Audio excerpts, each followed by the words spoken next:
Hi అండి అందరికీ. ఈరోజు వచ్చేసి నేను వంకాయ బఠానీ కర్రీ చేస్తున్నానండి. అది ఎలా చేయాలో ఒకసారి చూపిస్తాను మీకైతే. నేనైతే తాలింపు గింజలు, ఉల్లిగడ్డలు, కరివేపాకు వేసి బాగా వేగనిచ్చి, అల్లం వెల్లుల్లి పేస్ట్ వేసి బాగా వేగనిచ్చి, బఠానీలు, శనగపప్పు నానబెట్టుకున్నానండి. అవి వేసి పసుపు, ఉప్పు వేసి బాగా కలియదిప్పుకోవాలి. సన్నగా టమాటాలు తరిగి పెట్టానండి, అవి కూడా వేసుకొని బాగా మగ్గనివ్వాలి.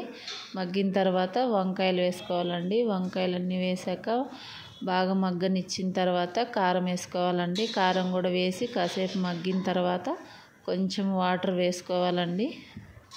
వాటర్ వేసుకున్న తర్వాత మళ్ళీ మూత పెట్టుకొని ఒక 5 minutes మళ్ళీ ఉడికించుకోవాలి. ఉడికించుకున్న తర్వాత నేను ధనియాల పౌడరు, గరం మసాలా, పల్లీ పౌడరు, కొంచెం కొబ్బరి పౌడర్ వేసి బాగా మిక్స్ చేశానండి. తప్పకుండా మీరు కూడా ట్రై చేయండి, చాలా టేస్టీగా వస్తుంది. కొత్తిమీర లాస్ట్లో వేసుకొని గార్లిక్ చేసుకుందామండి. లైక్ చేయండి, షేర్ చేయండి, సబ్స్క్రైబ్ చేసుకోండి.